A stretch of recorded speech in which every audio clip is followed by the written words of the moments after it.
নমস্কার বন্ধুরা, welcome to cooking with ইচ্ছে। আশা রাখি সবাই ভালো আছেন, সুস্থ আছেন। আমরাও ভালো আছি, সুস্থ আছি। আজ আপনাদের সাথে আরও একটা থালির আইডিয়া শেয়ার করতে চলে এলাম।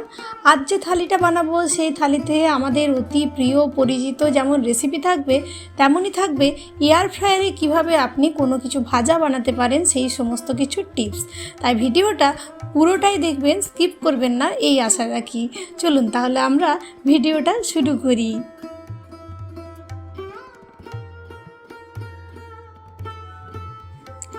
এছাড়া এই রেসিপির জন্য লাগবে অল্প একটু সর্ষে বাটা আর আমের আচার হলে সব থেকে ভালো হয়। আমের আচার যদি আপনার কাছে না থাকে তাহলে যে কোনো আচার নিতে পারেন আপনি।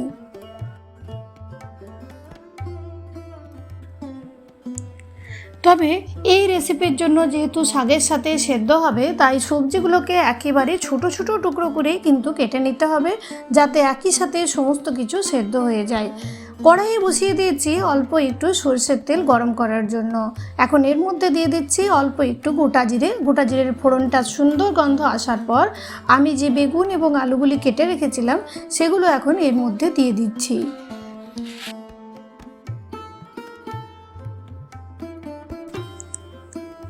বেগুন আর আলুটাকে হালকা করে ভেজে নিয়ে তারপর এর মধ্যে দেব হলুদ, নুন পরিমাণ মতো। এরই সাথে টেস্টটাকে ব্যালেন্স করার জন্য অল্প একটু করে আমি চিনিও দিয়ে দিলাম। তারপর দিয়ে দেবো আমরা যে শাকটাকে কেটে রেখেছিলাম সেই শাকটাকে। তারপর সমস্ত কিছু ভালো করে নেড়ে চেড়ে ঢেকে এটাকে রান্না করব মোটামুটি 10 থেকে 15 মিনিট কম আছে। তারপর ঢাকনা খুললে যখন দেখবেন যে শাকটা এবং সবজিগুলো সেদ্ধ হয়ে গেছে, ভালো করে একবার সমস্ত কিছুকে মিশিয়ে নিতে হবে। এই ক্ষেত্রে বলে রাখি, যখন আপনারা নুনটা দেবেন পরিমাণ বুঝে দেবেন, কেননা দেখুন কতটুকু পরিমাণে হয়ে যায় শাক যেহেতু। অল্প একটু দিয়ে দিলাম আচারের তেল, আচার আর সর্ষে বাটাটা দিয়েছিলাম আমি এখানে, যেটা স্কিপ হয়ে গেছে ভিডিওর মধ্যে। তারপর আমাদের রান্না কমপ্লিট হয়ে গেল, ব্যাস। এবার দ্বিতীয় রান্নাতে আমি চলে যাচ্ছি। দ্বিতীয় রান্নার জন্য আমি নিয়েছি কয়েকটা মাছের পিস। এখানে নিয়েছি আমি রুই মাছের পিস। এই মাছগুলোর মধ্যে দিয়ে দিলাম হলুদ এবং নুন পরিমাণ মতো। সমস্ত কিছুকে ভালো করে মিশিয়ে মাছগুলোকে আমি এখন গরম করে রেখেছি তেলটাকে হাই ফ্লেমে দিয়ে ভালো করে গরম করে যখন ধোঁয়া উঠবে তখন মাছগুলোকে ছেড়ে হাই ফ্লেমে এগুলোকে ভাজতে দিয়ে দিলাম। আজ বানাবো মাছ দিয়ে একেবারে পাতলা ঝোল। সেই জন্য আমি এখানে নিয়েছি খানিকটা সবজি, যেমন পটল, পেঁপে, কাঁচকলা, আলু। এটা হচ্ছে আমাদের একেবারে বাঙালিদের প্রিয় একটা রান্না। এই কারিটা হলে গরম ভাতে আর কিছুই লাগে না। তো চলুন আমি প্রথমে সবজিগুলোকে কেটে নেব। সমস্ত সবজিগুলোকে এমনভাবে কাটতে হবে যাতে সমস্ত সবজিগুলো একসাথে সেদ্ধ হয়। মানে সমস্ত সবজি তো একই রকমভাবে সেদ্ধ করতে সময় লাগে না, তাই আপনাকে বুদ্ধি করেই কিন্তু এই কাজটা করতে হবে। পটলগুলোকে যেভাবে কাটলাম পেঁপেগুলোকে কিন্তু সেভাবে কাটলে হবে না। পেঁপেগুলোকে একেবারে পাতলা পাতলা করে কেটে নেব, খোসাটাকে আর মাঝের এই যে অংশটা আছে এটাকে বাদ দিয়ে একেবারে পাতলা পাতলা করে কাটবো, যাতে একই সাথে পটল, পেঁপে সমস্ত কিছুই সেদ্ধ হয়ে যায়। তারপর কেটে নিচ্ছি আমি কাঁচকলা। আর আজকে আমার ভিডিওর মধ্যে প্রচুর বাইরের সাউন্ড এসছে, কেননা কনস্ট্রাকশনের কাজ চলছিল যখন আমি ভিডিওতে ভয়েস দিচ্ছিলাম, সেই জন্য আপনাদের কাছে ক্ষমা প্রার্থী। চলুন কাঁচকলাটাকেও আমি কেটে নিই। কাঁচকলাটাকে এমনভাবে কাটতে হবে যেন সে একই ব্যাপার, ওটাও যেন একই সাথে সেদ্ধ হয়ে যায়, তাই আমি এরকমভাবে কাঁচকলাগুলোকেও কেটে নিলাম। এরপর আমি কেটে নেব আলু। আলুটা আপনারা যদি এর থেকে পরিমাণে বেশি দেবেন তো বেশি করেও কাটতে পারেন। আমি খুব একটা বেশি দেব না, যেহেতু একেবারে 5 মিশালি একটা ঝোল বানাচ্ছি মাছ দিয়ে, তাই সমস্ত কিছুই এমন পরিমাণে দেব যাতে এটা যথেষ্ট পরিমাণ হেলদি হয়। এই রেসিপিটা যতটা হেলদি বানানো ততটা একেবারেই সহজ, আর সমস্ত কিছুর দেখুন গুণাগুণ একই সাথে চলে যায়। এই যে আদা, কাঁচা লঙ্কা, রসুন, টমেটো এই সমস্ত কিছু একসাথে আমি পেঁয়াজ একটা পেস্ট বানিয়ে নেব। ততক্ষণে আমাদের মাছগুলোও দেখবেন ভাজা হয়ে গেছে। এবার উল্টে নিয়ে লো ফ্লেমে খানিকক্ষণ এগুলোকে ভাজবো, কেননা উল্টো পিঠটা হয়ে গেলেও মাছগুলো কিন্তু ভালোভাবে সেদ্ধ হয়নি। তাই লো ফ্লেমে খানিকক্ষণ এগুলোকে রাখলেই মাছটা ভালো করে আমাদের ফ্রাই হয়ে যাবে। তারপর মাছটাকে তুলে নেব। যে কোনো রকম রুগীর খাবার হোক, ছোট বাচ্চাদের খাবার হোক বা আমাদের প্রতিদিনের খাবারে এই রকম মাছের ঝোল কিন্তু ভীষণ ভীষণ হেলদি। তাই এই রেসিপিটা যদি কেউ প্রথমবারের জন্য বানাচ্ছেন অবশ্যই ট্রাই করতে পারেন। খুব একটা বেশি কিছু তেল মশলাও লাগে না, অথচ গরম ভাতে একেবারেই দুর্দান্ত লাগে। আর প্রথমে যে শাকের রেসিপিটা বানালাম সেটার ক্ষেত্রেও বলে রাখি, সেটাও কিন্তু স্বাদে একেবারেই অন্যরকম। তাই একদিন অবশ্যই বানাবেন। চলুন এবার গরম তেলের মধ্যে দিয়ে দিচ্ছি আমি গোটা জিরে। গোটা জিরেটার ফোড়নের খুব সুন্দর গন্ধ আসার পর যে সবজিগুলো কেটে রেখেছি সেই সবজিগুলো আমি এখন দিয়ে দিলাম কড়াইয়ের মধ্যে। তারপর হালকা করে এগুলোকে ভেজে নেব। তারপর যখন দেখবেন যে সবজিগুলো হালকা হালকা আমাদের ভাজা হয়ে গেছে, তখন এর মধ্যে আমি দিয়ে দিচ্ছি যে পেস্টটা বানিয়েছিলাম আদা, কাঁচা লঙ্কা, টমেটো, রসুন, পেঁয়াজ, সেটা।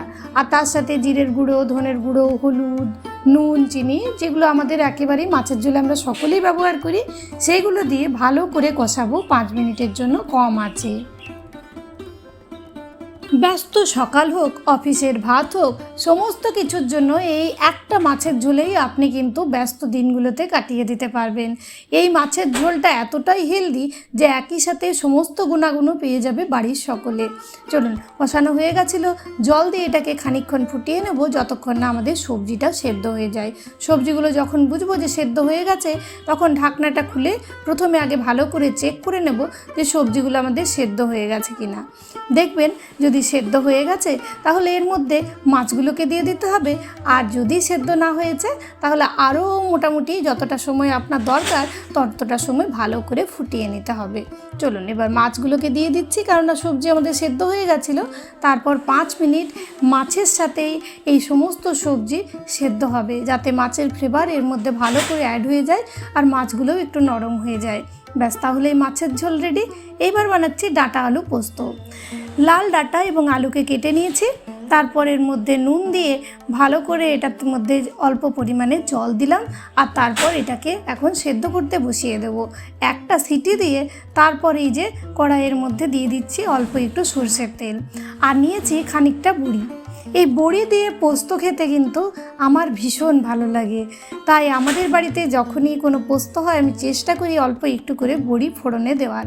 তো তেলটা গরম হয়ে যাওয়ার পর আমি এই বড়িগুলো দিয়ে ভালো করে নেড়ে চেড়ে আর এটাকে ভাজা ভাজা করে নেব। তবে বড়ি যেহেতু তাই কম আঁচে ভাজতে হবে আর তেলটাকে অল্প একটু বেশিই দিতে হবে, না হলে কিন্তু আমাদের এটা সেদ্ধ হবে না, ভালো করে ভাজাও হবে না। চলুন এখন সেদ্ধ করে রাখা ডাঁটা আলু দিয়ে অল্প একটু মিষ্টিও আমি এটার মধ্যে দিয়ে দিলাম। প্রথম অবস্থাতে আমরা কিন্তু কোনো রকম তেল দিইনি, তাই অল্প একটু হালকা ভাজা ভাজা করে তারপর এর মধ্যে পোস্ত দিয়ে দিয়েছি আর দিলাম সরষের তেল। ব্যাস, সরষের তেল দেওয়ার পর এখন এটা আমাদের একেবারে দুর্দান্তভাবে তৈরি হবে। দিয়ে দিলাম একটা কাঁচা লঙ্কা। পোস্তটা আমি আগেই বেটে রেখেছিলাম আর এর মধ্যে অল্প একটু জলও দিয়েছিলাম। পোস্তটা আপনারা যেমন পরিমাণ বুঝবেন সেই পরিমাণে দেবেন। অল্প একটু বেশি পোস্ত দিলে মাখা মাখা হলে এটা খেতে আরও বেশি ভালো হবে। চলুন সমস্ত কিছু হয়ে গেলে নেড়ে চেড়ে এটাকে আমি এবার নামাবো। ব্যাস, আমাদের ডাঁটা আলু বড়ি দিয়ে পোস্ত একেবারে রেডি হয়ে গেল। এইবার আমি চলে যাব আরও একটা রান্নার জন্য, যে রান্নাটা আজকে আমি কড়াইয়ে করব না। মানে যারা বলেন যে এয়ার ফ্রায়ারে রান্না ভালো হয় না, তাদের জন্য বলতে পারেন আজকের এই লাস্ট রেসিপিটি আমি বানাচ্ছি। এয়ার ফ্রায়ারে ভাজা এতটাই ভালো হয়, আপনাকে যদি হঠাৎ করে দেওয়া হয় আপনি কিন্তু বুঝতেই পারবেন না যে এই রান্নাটি এয়ার ফ্রায়ারে হয়েছে। আমি যখন প্রথম কিনেছিলাম এয়ার ফ্রায়ারটি তখন কিন্তু আমিও ভাবতাম যে রান্নাগুলো হয়তো ভালো হচ্ছে না। তারপর ধীরে ধীরে অভিজ্ঞতার সাথে সাথে বুঝেছি যে এয়ার ফ্রায়ারের রান্নাও কিন্তু আমাদের নর্মাল রান্নার মতনই হয়। আজ আমি বানাবো এয়ার ফ্রায়ারে করলা ভাজা। সেই জন্য নিয়েছি কয়েকটা করলাকে। করলাগুলো যখন কাটবেন তখন কিন্তু নর্মাল যেরকম কাটেন সেরকম কাটবেন না, একটু মোটা মোটা করে কাটবেন, যাতে এগুলো ফ্রাই হতে সময় লাগবে এয়ার ফ্রায়ারে 15 মিনিট। আর এর মধ্যে আমাদের কিন্তু পাতলা করে কাটলে রান্নাটা ভালো হবে না। আর এয়ার ফ্রায়ার মানেই কিন্তু একেবারে তেল লাগবে না নয়। 2 চামচ তেল নিয়েছি, বড় চামচের অল্প একটু দিয়ে দিয়েছি হলুদ, নুন পরিমাণ মতো। তারপরে এই যে এয়ার ফ্রায়ারটাকে এখন আমি এটাতে রান্নাটা করব। সেই জন্য আমি করলাগুলো দিয়ে দিলাম। আগে প্রিহিট করে রাখলে ভালো হতো, তবে আমি একেবারেই 200 ডিগ্রিতে 15 মিনিটের জন্য এটাকে ফ্রাই করতে দিয়েছিলাম। আর মাঝে একবার 10 মিনিট পরে উল্টে দিয়েছিলাম। ব্যাস, আজকের থালি রেডি।